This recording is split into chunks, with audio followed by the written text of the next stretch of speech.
world would not be the same. Few people laughed. Few people cried. Most people were silent.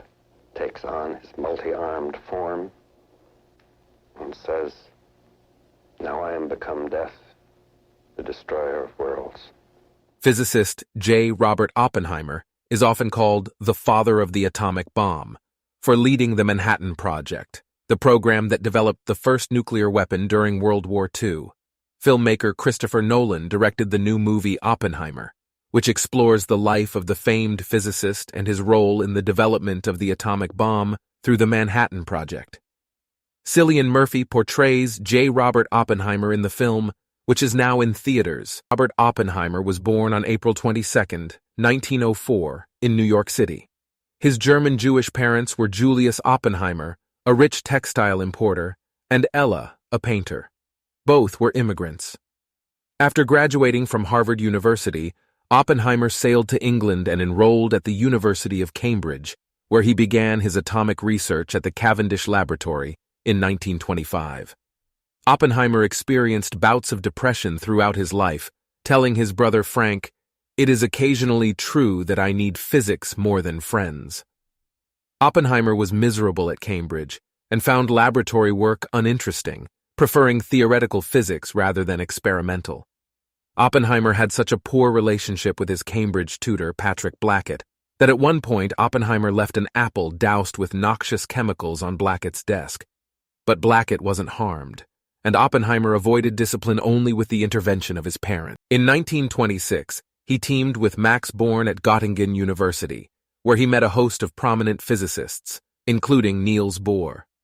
He received his doctorate at Göttingen, while also developing what became known as the Born-Oppenheimer approximation, an important contribution to quantum molecular theory. Oppenheimer held teaching positions at the University of California, Berkeley, and the California Institute of Technology, and did important research in such fields as theoretical astronomy, nuclear physics, quantum electrodynamics, and more. Oppenheimer became politically active in the 1930s and agreed with Albert Einstein and Leo Szilard that the Nazis could develop a nuclear weapon. Following the 1939 invasion of Poland by Nazi Germany, Oppenheimer was selected to administer a laboratory to carry out the Manhattan Project, a U.S. Army experiment aimed at harnessing atomic energy for military purposes. The choice of Oppenheimer surprised some due to his left-wing politics, lack of leadership experience, and the fact he had never won a Nobel Prize. However, Brigadier General Leslie R. Groves, Jr., the director of the Manhattan Project, felt Oppenheimer had an overweening ambition that would serve him well in the position, according to Life and Times of the Atomic Bomb by Albert Berger. Oppenheimer led the scientific end of the Manhattan Project in Los Alamos, New Mexico, beginning in 1942. The project, which grew from a few hundred people to more than 6,000 by 1945, was populated by many scientists who had escaped fascist regimes in Europe, according to American Prometheus. Their mission was to explore a newly documented fission process involving uranium-235, with which they hoped to make a nuclear bomb before Adolf Hitler could develop one. The project was initially allotted $6,000 by the U.S. government, but by the time the work culminated in 1945, the budget had grown to $2 billion. The work of Oppenheimer and his fellow scientists led to the world's first nuclear explosion in the Jornada del Muerto Desert in New Mexico on July 16, 1945. The detonation was given the code name Trinity, inspired by a poem by John Donne. While witnessing the explosion, Oppenheimer recalled a verse from the Bhagvat Gita that read, "If the radiance of 1,000 suns were to burst at once into the sky, that would be like the splendor of the Mighty One." According to the book by Robert Jungk, Oppenheimer was initially pleased with the atomic bomb, with physicist Isidore Rabi saying of him, "I'll never forget his walk. I'll never forget the way he stepped out of the car. His walk was like high noon. This kind of strut. He had done it," according to Robert Oppenheimer, A Life Inside the Center by Ray Monk. But Oppenheimer's feelings of elation following Trinity and the bombing of Hiroshima 3 weeks later changed after the bombing of Nagasaki, which he found unnecessary from a military perspective. During a White House meeting with Harry S. Truman, Oppenheimer famously claimed to have blood on his hands, a comment that infuriated the president. Although the Hiroshima and Nagasaki bombings effectively ended World War II, the weapons' devastation prompted Oppenheimer to argue against its further development, and he resigned from his post that same year.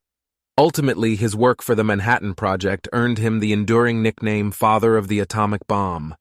The Soviet Union's first atomic bomb test in 1949 came earlier than Americans had expected, increasing pressure for the United States to develop the more powerful hydrogen bomb. But Oppenheimer opposed this for practical and ethnical reasons, according to American Prometheus. Truman, however, decided to press forward with the weapons development anyway.